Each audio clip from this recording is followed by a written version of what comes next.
ठीक है, मैं तशरीफ रखें, आप मेहरबानी करके तशरीफ रखें, तशरीफ रखें।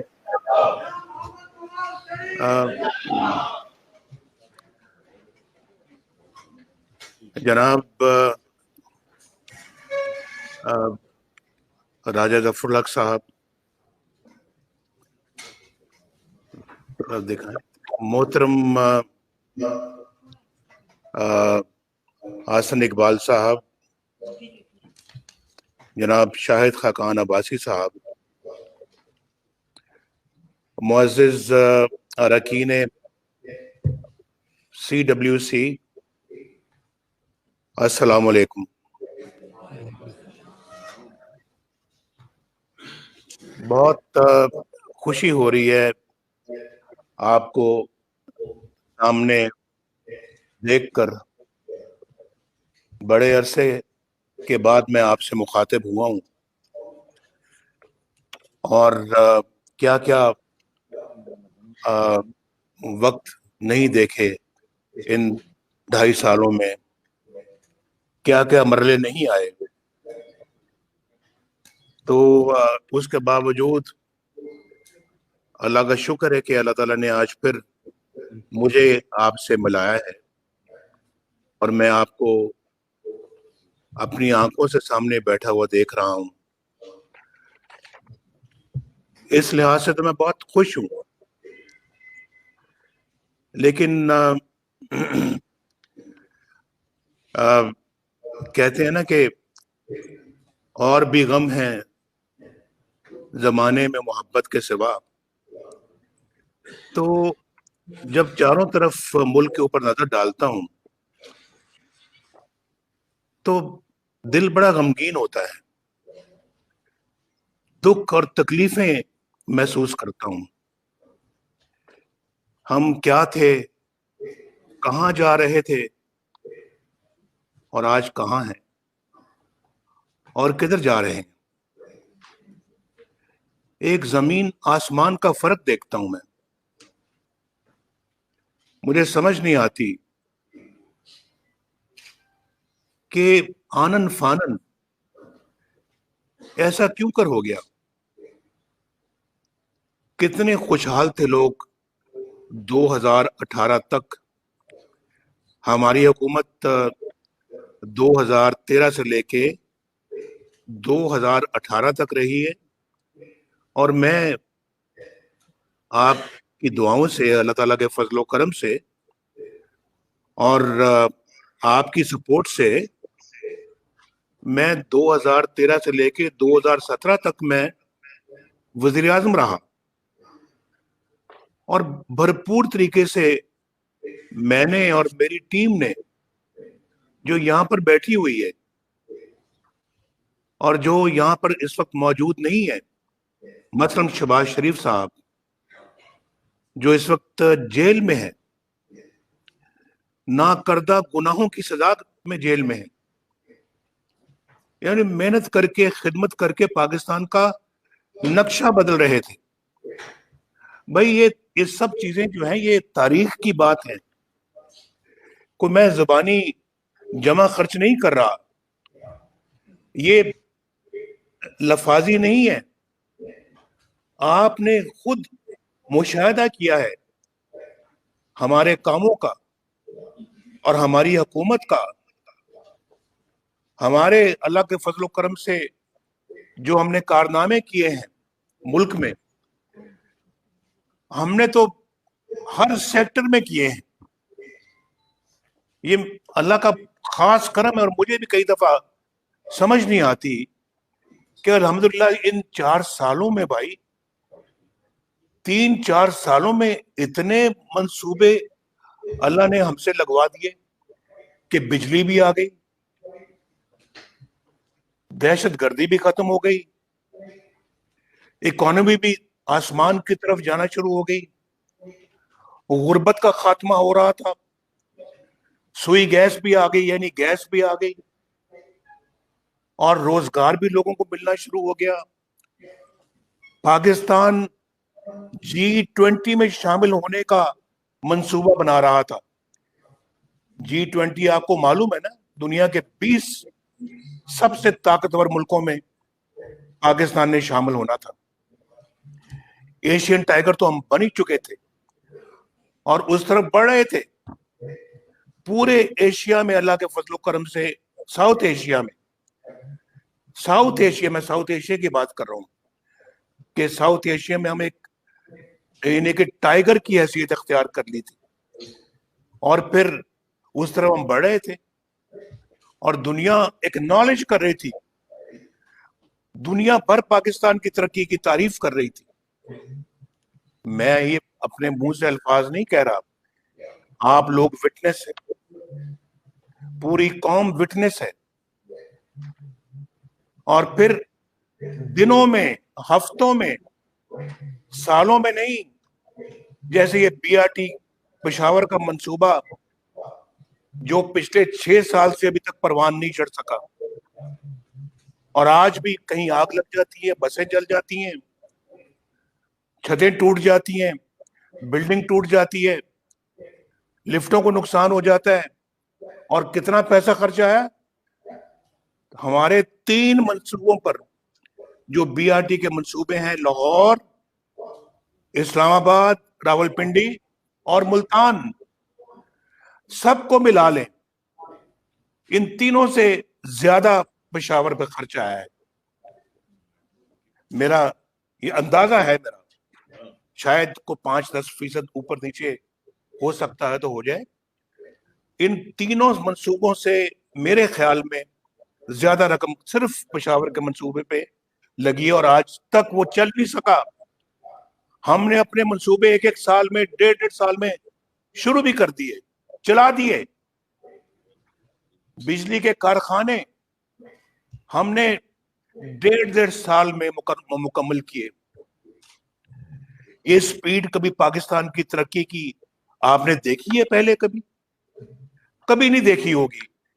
मेरा दावा है कभी ये स्पीड आपने नहीं देखी होगी कि इतने बड़े बड़े बिजली के कारखाने अल्लाह के फजलो करम से 1.5 साल में, 2 साल में मुकम्मल हो रहे हैं। भाई ये जिन है जो बना रहे हैं, हम लोग बना रहे थे अल्लाह के फजलो करम से। कौम की दुआएं हमारे साथ थी और हर सेक्टर में अल्लाह के फजलो करम से इसी तरह से काम हो रहा था। जाके देखें मंसूबे, जो गैस के मंसूबे जो बन रहे थे हमारे, और जो गैस यानी कराची पोर्ट के ऊपर जो है वो जो हमने वो लगाए वहां पे उनके मंसूबे, वो अपनी मिसाल आप रखते हैं।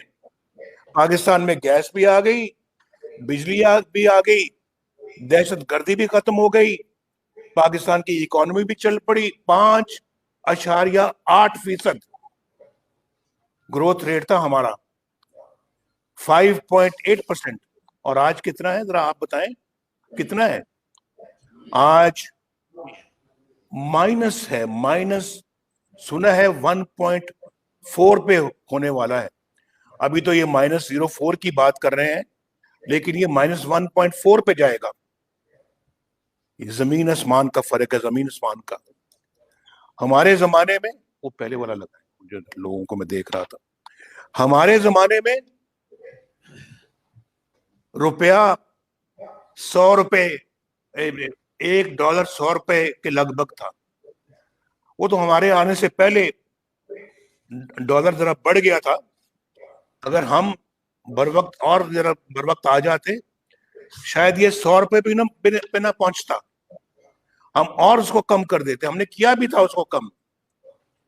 यहाँ पे डार साहब भी बैठे हुए हैं, ये इस वक्त इजलास अटेंड कर रहे हैं। पूछे इनसे, रोज हमारी रुपए पे बात होती थी कि रुपया नहीं गिरना चाहिए। हमारी बहुत सारी मजबूरियां भी थी, मुश्किलात भी थी, लेकिन हमने रुपए को काबू में रखा। 4 साल काबू में रखा। रुपए से मुझे याद आता है कि जब मैंने कहा कि 4 साल काबू में रखा, हमने अजनास की, जरिए अजनास की, रोजमर्रा की अशिया की कीमतों को भी 5 साल हमने कंट्रोल में रखा, बढ़ने नहीं दिया। जब हम आए थे 50 रुपए चीनी का रेट था फी किलो, हम 50 पे ही छोड़ के गए। पूछें इस सिलेक्टेड वजीर आजम को, इसने पिछले 2 सालों में 50 से 100 रुपया चीनी क्यों कर दी? कोई पूछो, आप नहीं बता सकते इस सवाल का जवाब, तो गरीबों से पूछो जिनके चूल्हे बंद हो गए।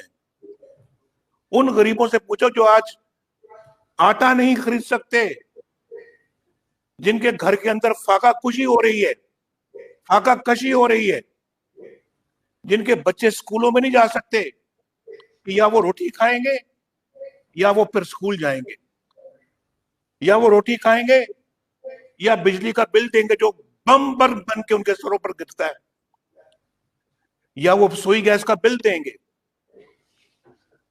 वो रोटी खाएंगे या अपने इलाज मुआवजे के लिए वो दवाइयां खरीदेंगे जो आज उनकी पहुंच से बाहर हो गई है। ये किसी ने इसका अंदाजा लगाया है?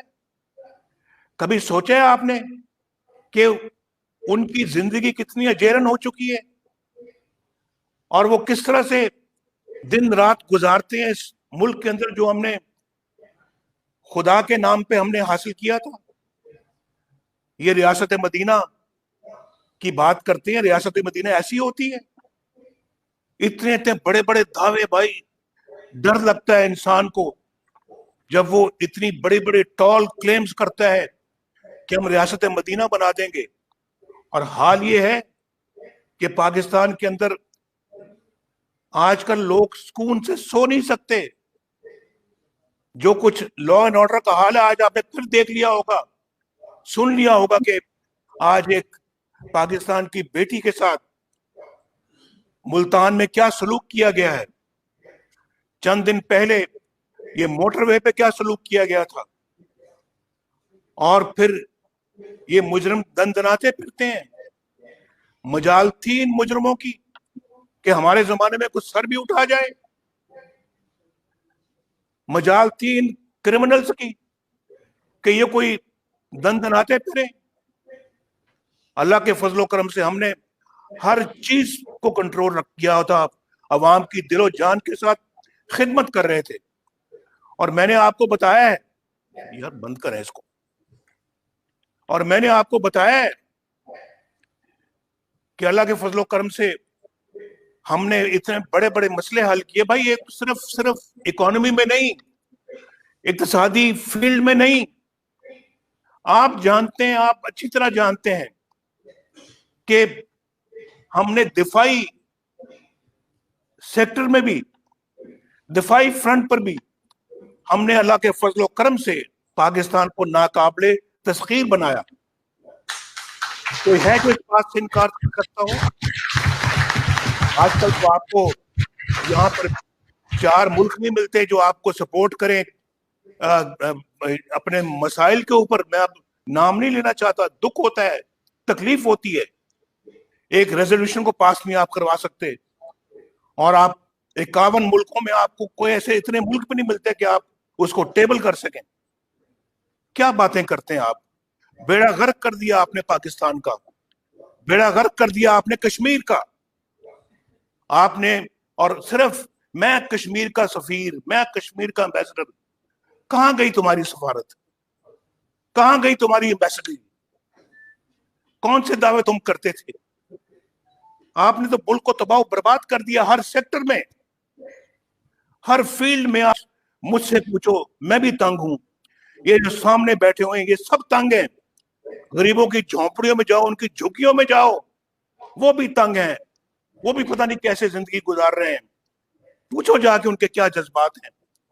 उनके बच्चों से पूछो जाके, क्या उनको तन ढांपने के लिए कपड़े मिलते हैं? तन ढांपने के लिए क्या कपड़े मुयसर हैं? पूछो जरा उनसे। ईद आती है, ईद पे बच्चे रोते हैं कि अब्बू हमें नया जूता ले दें। नए जूते के लिए पैसे नहीं है लेके देने के लिए बच्चों को, नए कपड़े लेके देने के लिए पैसे नहीं है बच्चों को। ईद पे भी उनको यही फिक्र होती है कि हम खाना कहां से खाएंगे।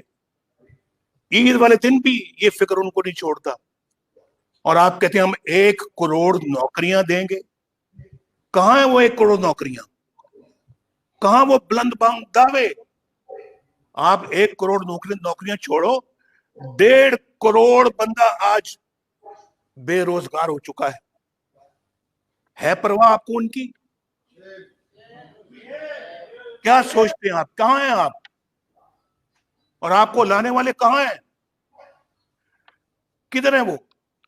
जवाब दें, इस कौम को लाने वाले भी जवाब दें भाई। मैंने तो चंद दिन पहले कहा था, मैंने कहा भाई इमरान खान से हमारा मुकाबला नहीं है, इसको हम कोई अहमियत नहीं देते। ये तो एक सिलेक्टेड वजीर आजम है, ला के बिठा दिया आपने, इस मुल्क में मुसल्लत कर दिया आपने, हमारे सरों पे मुसल्लत कर दिया है। ये सौगात जो लेकर आए हैं वो बताएं हमें, ये सौगात किस खुशी में आपने इस कौम पे मुसल्लत की है, वो बताएं हमें कि उन्होंने ये सब काम क्यों किया है, क्यों इलेक्शन चोरी किया, क्यों पाकिस्तान के अवाम का मैंडेट चोरी किया। ये बातें एक ना एक दिन मंजर पे आनी थी। मैं नहीं चाहता था कि मैं अपना जो है वो इस मामले में मैं अपने जो है वो जज्बात को उन पे कंट्रोल मेरा जो है वो खत्म हो जाए, लेकिन पाकिस्तान के मौजूदा हालात को देखकर मैं अब खामोश नहीं रह सकता, मैं चुप नहीं रह सकता, और मुझे कोई चुप कराने की कोशिश भी ना करे, क्योंकि मैं चुप नहीं हूँ। और मैं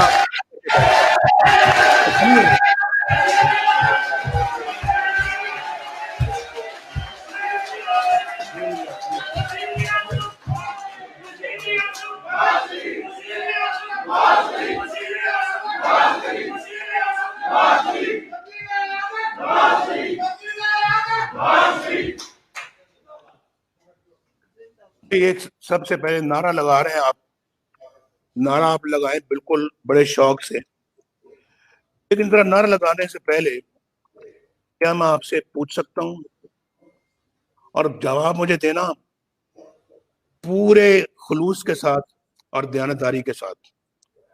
मुझे ऐसा नहीं जवाब चाहिए जो सिर्फ जुबान से आए और दिल उसका साथ ना दे। अगर दिल साथ देता है तो फिर मुझे जवाब दो, दिल साथ नहीं देता तो चुप रहो, जवाब भी देने की जरूरत नहीं है, मैं नहीं मांगता आपसे जवाब। पाकिस्तानी कौम उसका जवाब जानती है। मैं आपसे पूछना चाहता हूं, जरा आप अपने दिमाग से पूछें, दिल से पूछें, पहले दिल से पूछें बाद में दिमाग से पूछ लेना। क्या आपको, मुझे और हम सबको तारीख के दुरुस्त सिमत पर खड़े होते हुए नजर आना चाहिए या नहीं आना चाहिए? मुझे जरा बिल्कुल दिल से पूछ के हाथ खड़ा करके बताओ, हमें तारीख के दुरुस्त सिमत में खड़े होता हुआ नजर आना चाहिए या नहीं? जो समझते आना चाहिए हाथ खड़ा करो।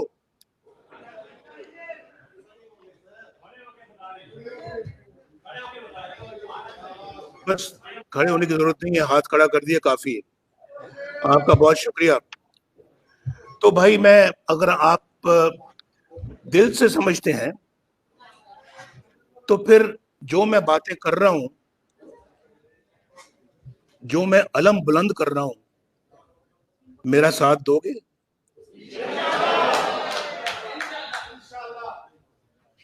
इस सवाल का जवाब भी दिल से पूछ के बताओ, मेरा साथ दोगे? अगर आप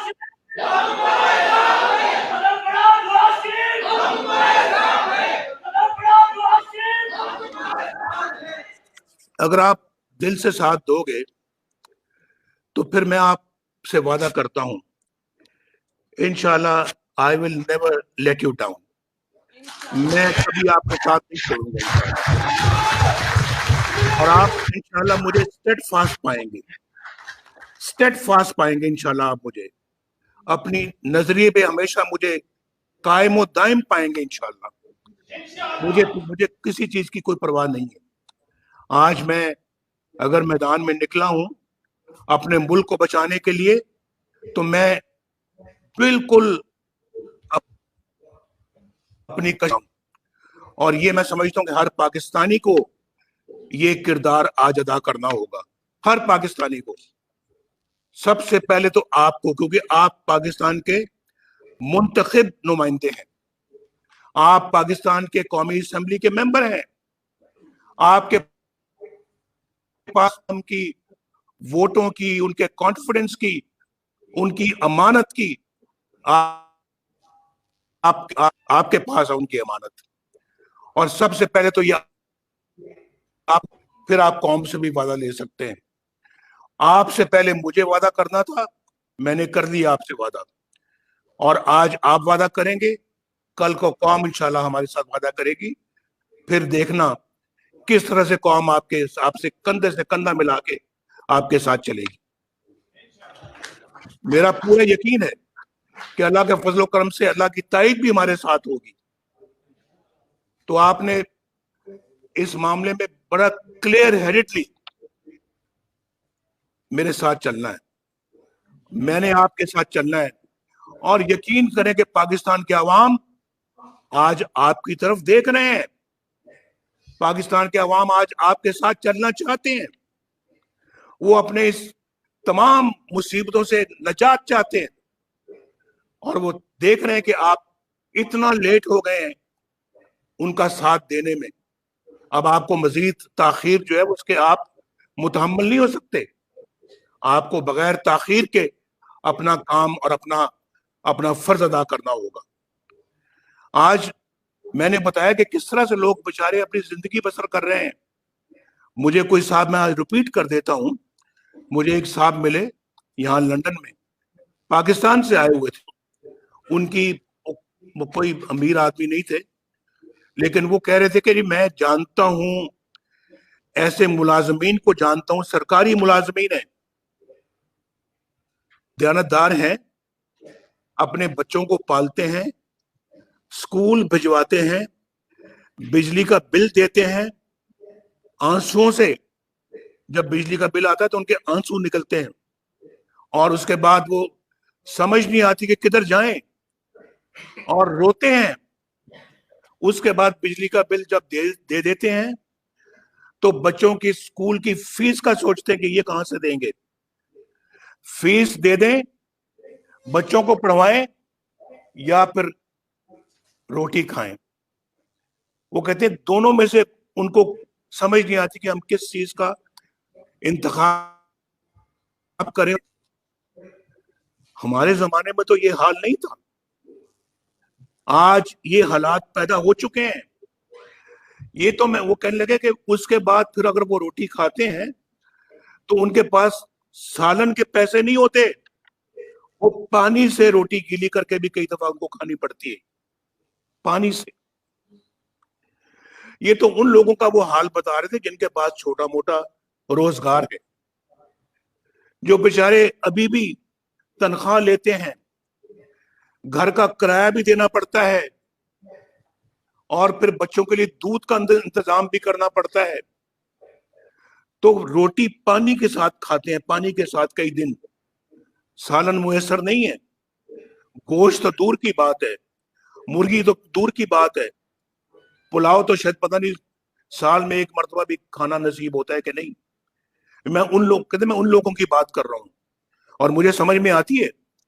आज 30,000 रुपया जरा सामने रखें, इन सब की जरूरियात को सामने रखें टेबल पे, 30,000 रुपये इस तरफ रख दें, ये सब मसाइल इस तरफ रख दें, एक एक को बताएं कि इतना इतना पैसा इन तमाम चीजों को दरकार है, और उसके बाद देख लें कि जब आधी चीजों में पहुंचेंगे 30,000 रुपया खत्म हो चुका होगा, और बाकी आधी चीजों के लिए क्या करेंगे?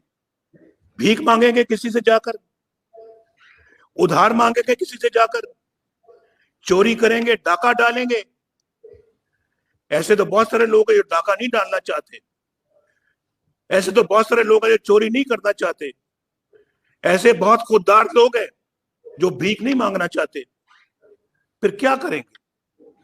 अगर उधार देंगे उनका जमीर गवारा नहीं करता, उनकी खुददारी गवारा नहीं करती, लेकिन अगर लेते हैं तो फिर अदा कैसे करेंगे? अगले महीने और कर्ज चढ़ेगा, उससे अगले महीने और कर्ज चढ़ेगा, उसके बाद किसी का मकान बिकेगा, कोई बीमार हो जाता है, किसी को खुदा ना खासा कैंसर होता है, किसी को खुदा ना खासा गुर्दों की बीमारी होती है, क्या करेगा? अपना मकान बेचेगा या अपना असासे बेचेगा और वो अपने जरूरियात को आंसुओं के साथ पूरा करने की कोशिश करेगा मुल्क के। और हम यहां पर इलेक्शनों को चोरी करते हैं, जाली मैंडेट लोगों को दिलवाते हैं, आपको हरवाते हैं। आप जीते हुए थे, आप जीते हुए थे, बहुत सारी सीटों से आप जीते हुए थे, आप जीते हुए थे, आपको हरवाया गया, हरवाया गया, आपको शिकस्त दिलवाई गई। आरटीएस को बंद करके आपकी सीटें खत्म की गई और उनकी सीटें आपने उनको दिलवाई जो नहीं थी उनकी, जो हमारी थी। मुझे बताएं, कई हलकों में इस कदर वोट मुस्तरद हुए कि माजी की तारीख में उसकी कोई मिसाल नहीं मिलती। ये बात मैं सच कहता हूं या नहीं कहता? और डबल डबल मोहरें लगी हुई थी। वो क्या था? सब कुछ आपके पोलिंग एजेंट्स को पोलिंग स्टेशनों से बाहर निकाला गया या नहीं निकाला गया, और फिर पोलिंग निकालकर उसके बाद फिर उनको खाली करवाकर उसके बाद डब्बे भर के आरटीएस को बंद करके कई घंटे उस सारा धांधली का प्रोसेस मुकम्मल करने के बाद आप अपना जो है वो इसको असेंबली में लाते हैं, कुछ वोट फाटा के आप तोड़ते हैं, कुछ एमक्यूएम को साथ मिलाते हैं, कुछ इंडिपेंडेंट साथ मोरे आप शामिल करवाते हैं। ये ट्रैक्टर वाले कौन लोग थे? कौन थे ट्रैक्टर वाले, जरा बताएंगे? ये ट्रैक्टर वाले वही लोग थे जिनकी मैं बात कर रहा हूं, और जो लाने वाले हैं उनका निशान था। और उनको आप लाते हैं और फिर सिर्फ 4 वोटों से इस सिलेक्टेड को आप वजीर आजम बनाते हैं, 4 वोटों से, फिर भी 4 वोटों से। तो ये हम इतनी आसानी के साथ ये तमाशा देखते रहे और कुछ बोले ना? हम गूंगे तो नहीं है, बहरे तो नहीं है, अंधे तो नहीं है। या तो हम अंधे हैं तो फिर ठीक है, या हम बहरे हैं तो फिर ठीक है, या गूंगे हैं तो फिर ठीक है। लेकिन अगर नहीं है और हमारा जमीर भी जाग रहा है और हमारा अल्लाह के फजलो करम से जो सेल्फ रिस्पेक्ट जो है, खुददारी भी हमारी मौजूद है, तो फिर इन चीजों को देखना, इन चीजों को होते हुए देखना अपनी आंखों से और कानों से सुनना, तो फिर उसके बाद हम खामोश रहें, मैं नहीं समझता कि ये पाकिस्तानियत है। ये पाकिस्तानियत हरगिज नहीं है, नहीं है बिल्कुल। और देखें, मैं 3 दफा पाकिस्तान का वज़ीर आज़म रहा हूं। आज लंदन से बैठ के मैं आपसे बात कर रहा हूं, लंदन से बैठ के बात कर रहा हूं। 3 दफा मुल्क का वज़ीर आज़म लंदन से बैठ के बात करता है। और कल आपने देखा कि वहां कोर्ट ने मेरे खिलाफ क्या इरशादात फरमाए हैं, क्या कमेंट्स दिए हैं। अब किस तरह से बंदा जो है वो ये मैं एक कहे कि जनाब हमें इंसाफ मिलेगा? क्या इंसाफ मिलेगा? और पहले क्या इंसाफ मिला है? मोहम्मद बशीर की अदालत से वो कर्नल क्या कर रहा था बात वहां पे? वो कर्नल साहब जो वहां पे मोहम्मद बशीर की अदालत में गए, उन्होंने क्या जाके वहां पे बात की? मोहम्मद बशीर, उनका क्या काम था वहां जाने का? और उसके बाद फिर जो दूसरी अदालत जो है अरशद मलिक की, क्या कह गए अरशद मलिक साहब? आप बताएं, उनको फारिग कर दिया, वो तो चले गए घर। फैसला अभी तक मौजूद है, फैसला मुअत्तल नहीं हुआ, फैसला डिसमिस नहीं, वो डिसमिस हो गए, फैसला डिसमिस नहीं हुआ। ये है इंसाफ। और इस इंसाफ की आपने परसों जो है ना एक और झलक देखी है, जब शहबाज शरीफ साहब को पकड़ के सीधा जेल में ले गए। अभी तक उनको सुनना भी गवारा नहीं किया कि वो क्या कहते हैं अपने डिफेंस में, अपने दिफा में, अपने हक में वो क्या बात करते हैं, वो भी सुनना गवारा नहीं किया। और दूसरी तरफ दूसरी तरफ भी आपको मालूम है ना, जनरल बाजवा जो आसिम बाजवा करोड़ों के एसेट्स और असासे अमेरिका में बनाए हैं पिछले 15-20 सालों में जी। अरबों के असासे बनाए हैं वहां पे अमेरिका में, और बच्चे जनाब कहते हैं वो उनकी अलग दास्तान है। और उसके बाद जब सारी बात खुल के आती है तो पता नहीं वो भी बाय म्यूचुअल अंडरस्टैंडिंग होगा, इस्तीफा देने जाते हैं। इमरान साहब कहते हैं कि नहीं नहीं नहीं नहीं, आप तो बहुत ईमानदार हैं, आपने तो कहाँ कोई गड़बड़ की होगी, हम सब आपके विटनेस हैं भाई, हम सब आपके गवाह हैं, आपने तो कोई गड़बड़ नहीं की, ये लें वापस लें, अपना इस्तीफा ले जाएं। ये म्यार है यहाँ पर ईमानदारी का और बेईमानी का पाकिस्तान के अंदर। ये सब लोग जो है, ये जो जद्दी पुश्ती जो यहाँ पे जो अपने लोग जिनके पास अल्लाह ताला ने अच्छे वज़राए दे रखे हैं, वो सब के सब बेईमान है, क्योंकि उनका ताल्लुक जो है ना वो पार्लियामेंट से है, वो सियासी पार्टी से है। और ये लोग, ये जो अपना जिन्होंने असासे अरबों के वहां बाहर बनाए हैं, ये बनाने के बावजूद ईमानदार है। यार ये मेयार तो नहीं चलेगा यहाँ पर। और फिर आप ये तवक्को करें कि ये मेयार ये हो और फिर नवाज शरीफ खामोश रहे। नवाज शरीफ उस मिट्टी का नहीं बना हुआ कि जो ऐसी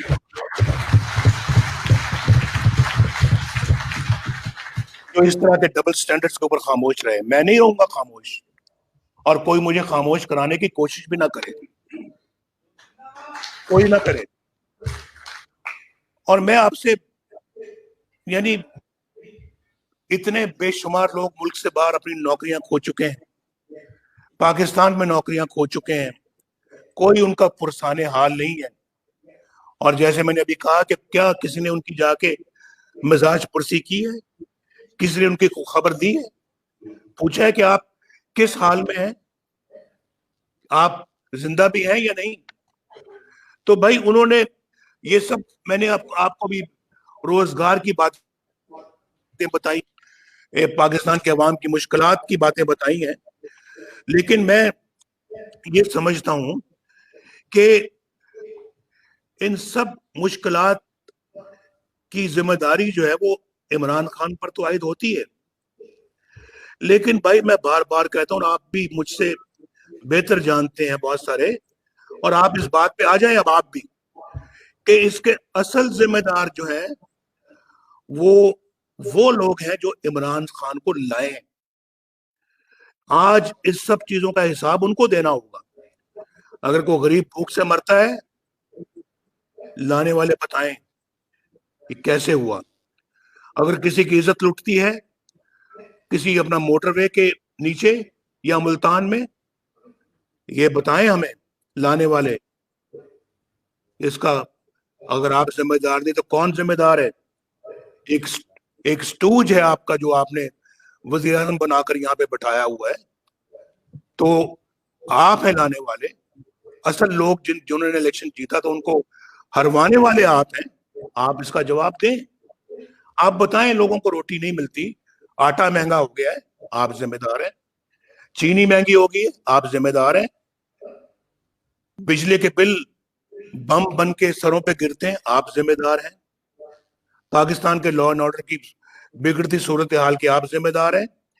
मैशियत तबाह बर्बाद हो गई, आप जिम्मेदार हैं। रुपया गिर रहा है, आप जिम्मेदार हैं। हम 100 रुपया डॉलर छोड़ के गए थे, आज 170 का डॉलर हो गया है, आप जिम्मेदार हैं। साउथ एशिया में सबसे पसमानदा मुल्क इस वक्त पाकिस्तान है। हम सब ऐसे पूछ लेते हैं इमरान खान जिम्मेदार है, कई डरते हैं, नहीं बात करते, या डरते थे नहीं करते थे बात। अब नहीं भाई, अब नहीं, अब आप जिम्मेदार हैं। ये डॉलर जो इतना महंगा हो गया है, रुपया मिट्टी में मिल गया है, आप जिम्मेदार हैं। आपका ये बंदा जिसको आप लेके आए हैं, जो सौगात आपने हमें दी है, इसके लिए आप जिम्मेदार हैं। और दूसरी बात यह कि उन्होंने अवाम का मैंडेट चोरी किया, इलेक्शनों में धांधली की, और मुस्लिम लीग जैसे कि मैंने पहले का इलेक्शन जीत चुकी थी, आरटीएस के जरिए से हरवाया गया, और फिर उसको अपना लाके बैठा दिया, जो सरे तस्लीम खम करता है हर बात पे, कुर्सी में बैठा दिया है। और इसलिए तो आज ये मुल्क का हाल हुआ है। यही वजह है आज पाकिस्तान की रुसवाई की, यही वजह आज पाकिस्तान की मौजूदा सूरत हाल की और मईशत की तबाही की। इसलिए तो रोज बरोज गुर्बत बढ़ रही है, इसलिए तो रोज बरोज बर्बादी बढ़ रही है, और इसलिए तो हम अक़वाम आलम में रोज बरोज रुसवा हो रहे हैं, और पहले से ज्यादा रुसवा हो रहे हैं।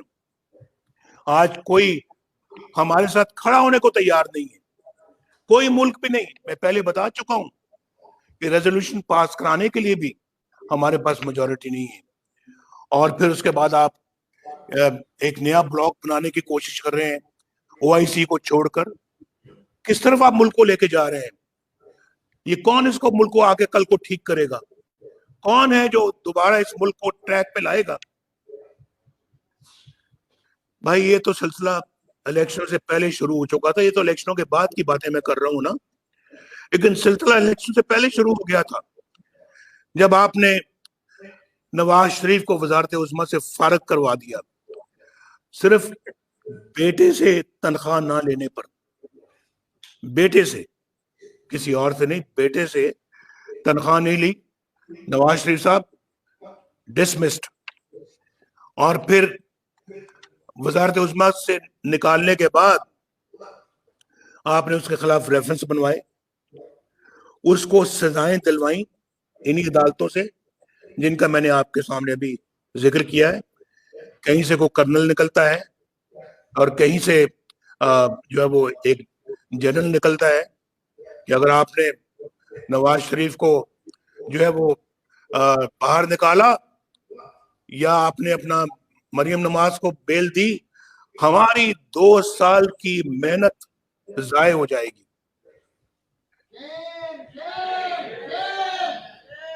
ये है वो 2 साल की मेहनत जो जाये होने का खदशा था उनको। यही वो 2 साल की मेहनत थी ना, कि आईएसआई के जनरल फैज हमीद उनको मिलने गए कि आपने नवाज शरीफ को जमानत नहीं देनी, ना उसकी बेटी को, और जब वो नहीं माने तो उनके चीफ जस्टिस के पास चले गए और उन पर दबाव डाला। और फिर मरियम और नवाज शरीफ के जो बेंच है उसमें शौकत सदीकी को मत रखा जाए। फिर आप कहते हो हम सियासत में इंटरफेयर नहीं करते, हम मुदाखलत नहीं करते, हम दूसरे इदारों में मुदाखलत नहीं करते।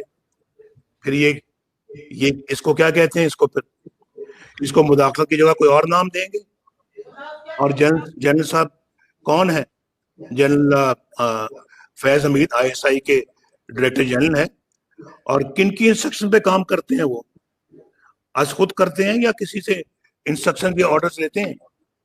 और फिर जब वो, मैं चले मानता हूं कि उन्होंने अपने आप किया होगा, तो फिर मौलाना गफूर हैदरी साहब ने जो ये बात कही है कि हमें जनरल कमर जावेद बाजवा ने कहा, चीफ ऑफ आर्मी स्टाफ ने, कि हमें नवाज शरीफ को सॉर्ट आउट कर लेने दो, और जो हम कर रहे हैं उसके खिलाफ आप उसमें दखल मत दें, धरना आप मुलतवी करें, हम जो कर रहे हैं उसको नवाज शरीफ को सॉर्ट आउट करने में वो आप हमें उसमें करने दें, उसमें दखल न दें। और ये इसका मतलब फिर ये कहां से बात चलती है, किधर से चलती है ये बात? ये सब भाई, अब मैं आपको बताना ये चाह रहा हूं कि ये है वो जो 2 साल मेहनत होती रही है, जिसके बारे में फैज हमीद साहब कहते हैं जी कि हमारी 2 साल की मेहनत जाये हो जाएगी अगर आपने नवाज शरीफ को और मरियम को बाहर आने दिया। फिर हम अगर ये कहते हैं कि इलेक्शन में धांधली नहीं हुई, तो हमसे बड़ा फिर बेवकूफ कौन हो सकता है। इलेक्शन में धांधली फिर हुई, उसका नतीजा सामने आया, और आपने एक सिलेक्टेड वज़ीर आज़म को बिठाया, इसलिए तो आज मुल्क का ये हाल हो गया है। इसलिए तो हम लोग भी अब तंग आमद बजंग आमद, हम तो अपने मुल्क के साथ ये खेल तमाशा मजीद बर्दाश्त करने के लिए तैयार नहीं है। ये हमारा स्टेटमेंट आप लिख ले कहीं, हम भी खुददार लोग हैं, हमारा भी ज़मीर है। मैं भी सेल्फ रिस्पेक्ट में बिलीव करता हूं। मैं कोई, अल्लाह माफ करे मुझे, मैं कोई मगरूर या मुतकब्बर आदमी नहीं हूं, लेकिन अपनी अना में मैं बिलीव करने वाला बंदा। और आज आपको भी, जो आप सब बैठे हुए हैं, आप भी तय कर लें कि आपने अपने ज़मीर के खिलाफ कोई कभी सौदा नहीं करना। आप तय कर लें कि आपने सेल्फ रिस्पेक्ट को कभी कुर्बान नहीं करना। आप बाज़मीर लोग हैं, बाज़मीर बन के दिखाएं। आप जब ज़मीर के मुताबिक चलेंगे तो आपकी कौम लाजमन इंशाल्लाह आपके पीछे चलेगी, ये मैं आपको एश्योर करता हूं। तो हुजूर, ये जो सब कुछ जो है, ये सब कुछ एक लिखा हुआ स्क्रिप्ट था, जिसके मुताबिक ये सारी चीजें जो ये हुई, JIT बनाई गई, जिसमें नवाज शरीफ के खिलाफ JIT बनी, जिसमें मिलिट्री इंटेलिजेंस के नुमाइंदा था, जिसमें ISI का नुमाइंदा था, और ये मुल्क की तारीख में पहली मर्तबा हुआ। आप वजीर आजम की JIT आप बना रहे हैं, उसमें आप और लोग उनको रखा गया जो एक व्हाट्सएप पे लोगों को चुना गया था, उसकी भी एक तारीख है। तो ये मैं समझता हूं कि जब आपको कुछ नहीं मिला तो आपने सिर्फ एक अकामे पे अपने मुल्क के वज़ीर आज़म को निकाल दिया। कोई है बात समझ में आने वाली? कोई मुझे समझा दे, मैं समझना चाहता हूं। कोई मुझे समझा दे ताकि मैं समझ जाऊं, और अगर मैं गलत कह रहा हूं तो फिर जनाब मैं माजरत करने के लिए तैयार हूं, लेकिन अगर मैं गलत नहीं कह रहा तो फिर हुजूर आपको समझने की जरूरत है, और आपको भी इस्लाह करने की जरूरत है। और फिर रेफरेंस बना दिए, सजाएं दिलवा दी, और फिर क्या हुआ?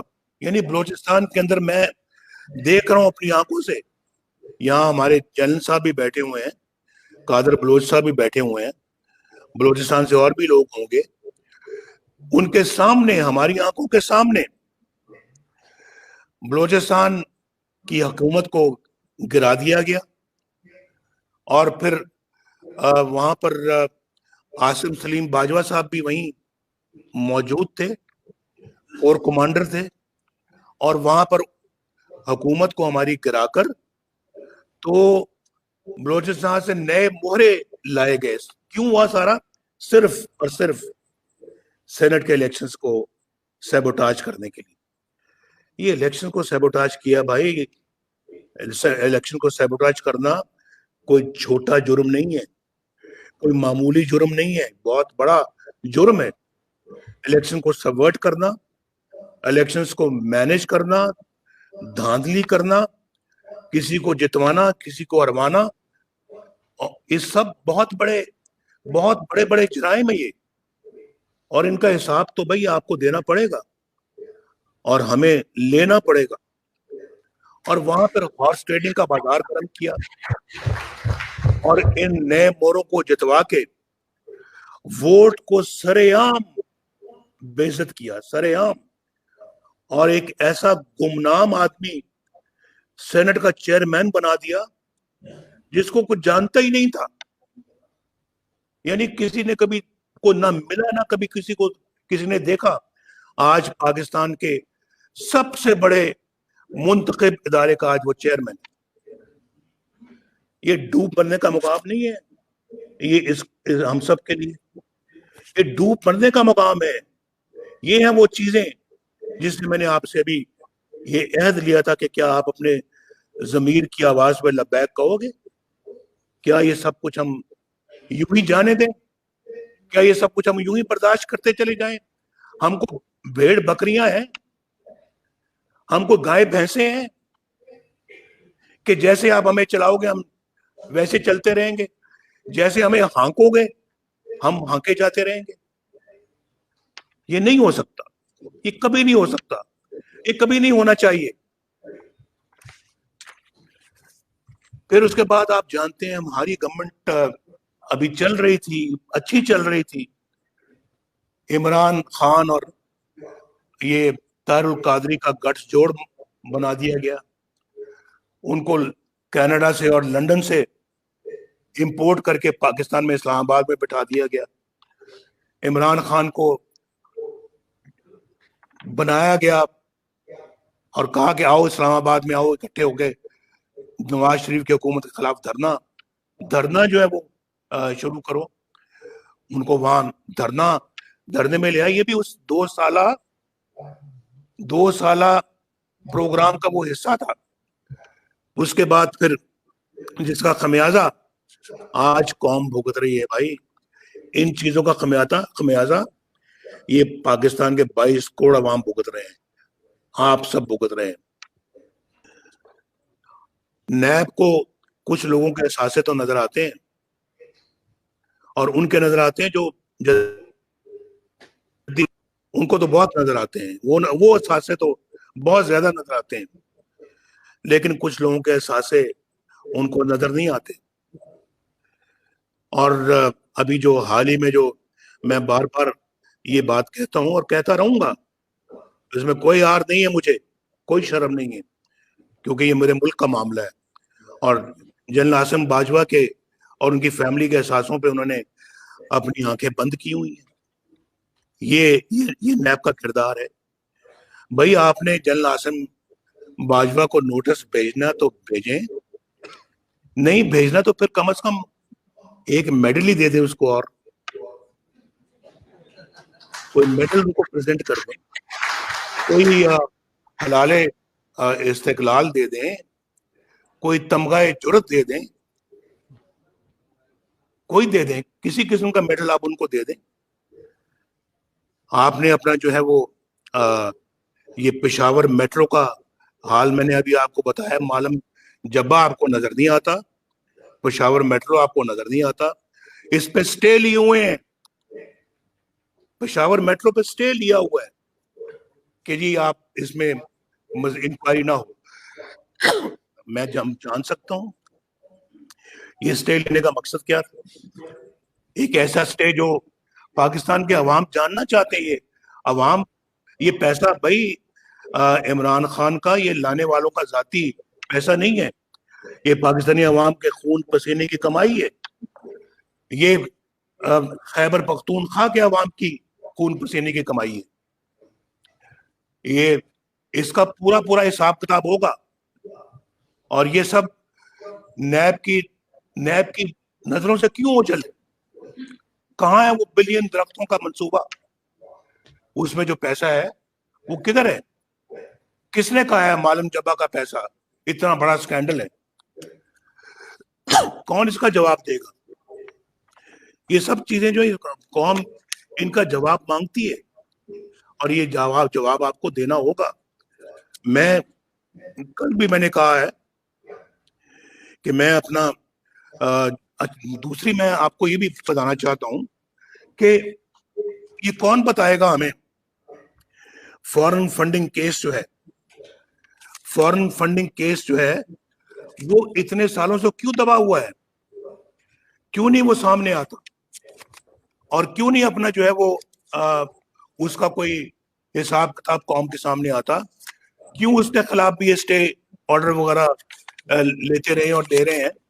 और क्योंकि उसमें सब गड़बड़ करप्शन है, पैसा खाया है, पैसा बनाया है इन्होंने, और लेकिन मुझे समझ नहीं आती उसको कौन रोक रहा है कि वो फैसला जो उसका सुनाया जाए और फैसला कौम के सामने लाया जाए।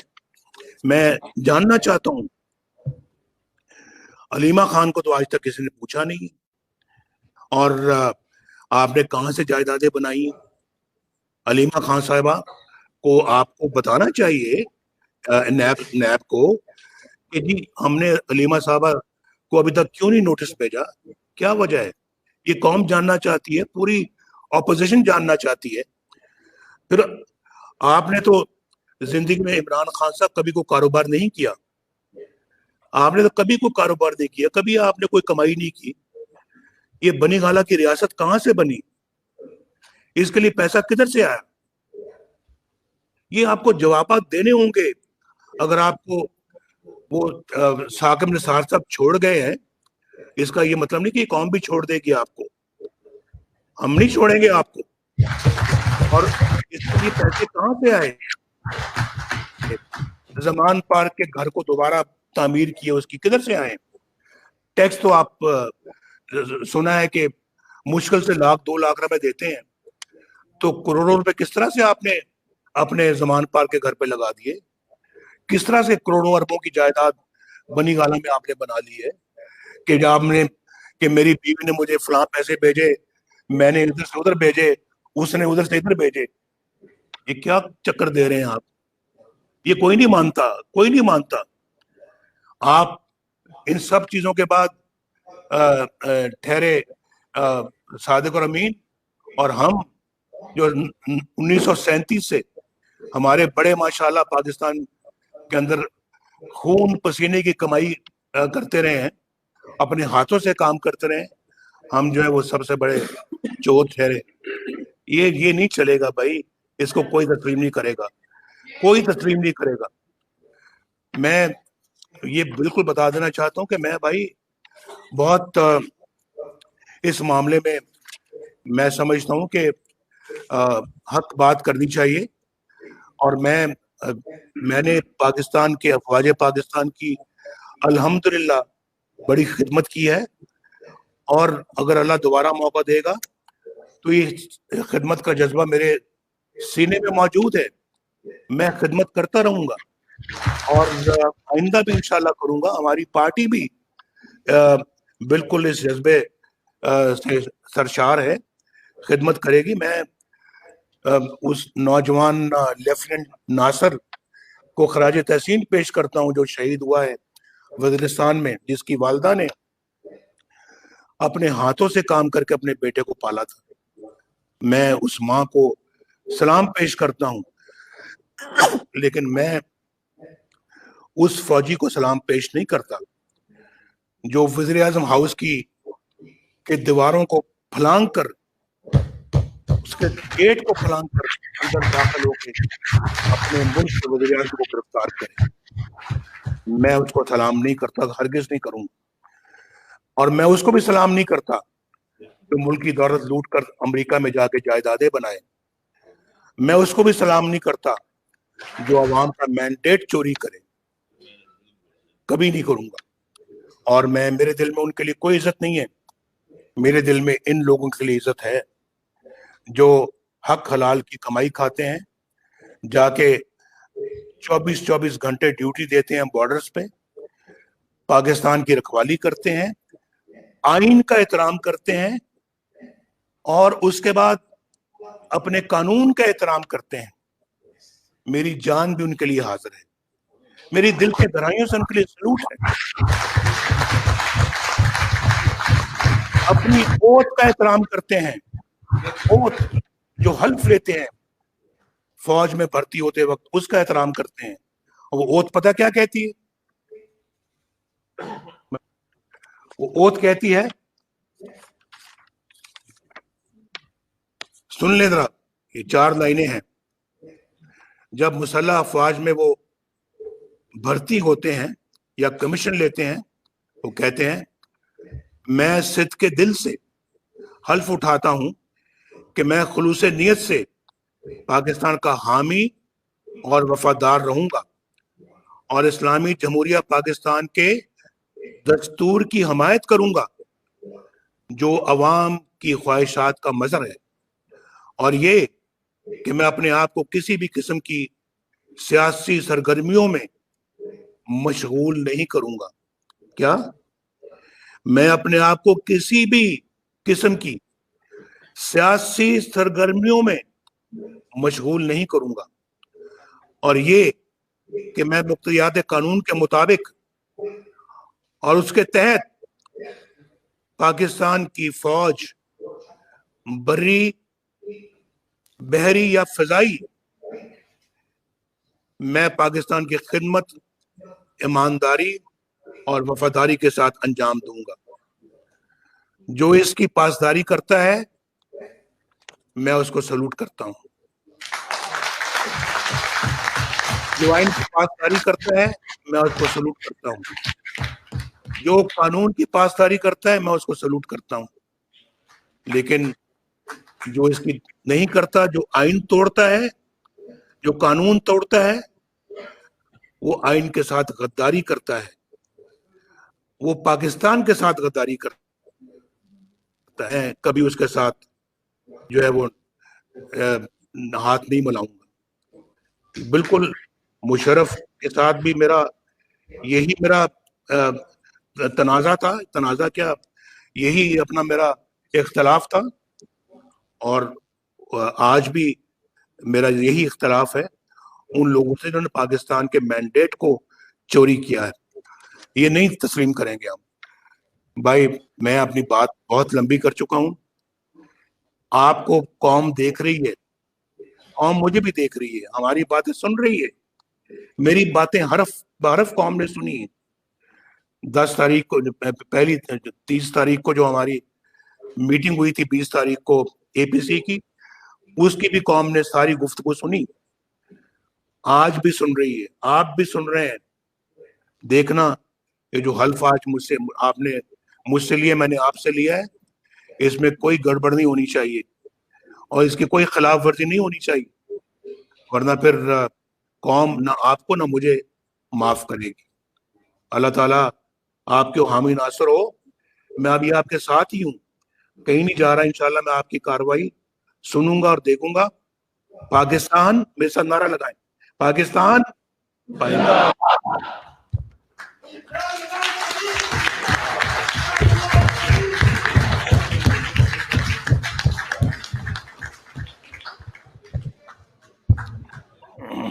मोहतरम कायद, मैं पाकिस्तान मुस्लिम लीग नून की वर्किंग कमेटी के बिहाफ पे आपका शुक्रिया अदा करता हूं कि आपने अपने खिताब के ज़रिए न सिर्फ हमारी रहनुमाई की बल्कि पूरी कौम की रहनुमाई की।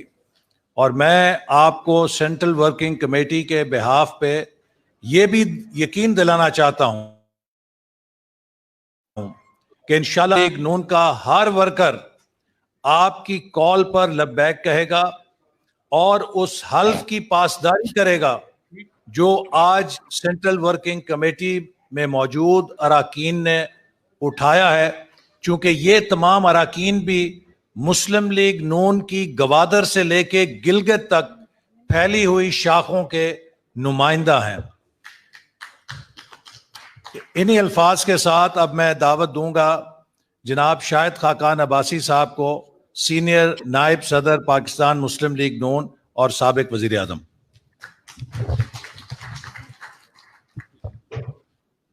बिस्मिल्लाहिर्रहमानिर्रहीम।